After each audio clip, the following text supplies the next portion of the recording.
አንድ ቤተሰብ አይጥ አስቸግሮት አይጥ ለማጥመድ ወጥመድ ብቻ አያስቀምጥም፣ ትንሽዬ ፍርፋሪ ያስቀምጣል።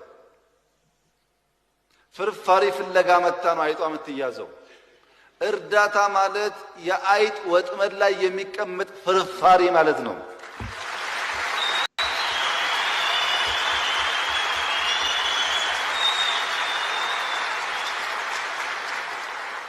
ያቺ ምስኪን አይጥ አገኘው ብላ ሄዳ እንደምትገኘው ስንዴ የሚረዱ ሀገራት እንደዛ ናቸው።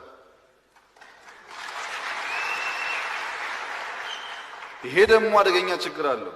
በአባቶቻችን ንጹህ ደም የተከበረውን ነፃነት በስንዴ ሳይሆን በስንዴ መሳይ የሞተ ስንዴ ይሸጣል ማለት ነው። እዚህ ጋር ልገዛም ብለህ ተዋግተህ ሞተሃል። እዚህ ጋር ከለመንክ ዋጋ የለውም። መዋጋት አያስፈልግም። ቢኮዝ ኢዘር በውጊያው ኦር በስንዴው ነፃነትህን ትነጠቃለህ። በፈጠነ ጊዜ ውስጥ ይሄን ማድረግ አለብን። ይሄን ማድረግ ቀላል ነገር አይደለም። ወጣቶች ተዘጋጁ።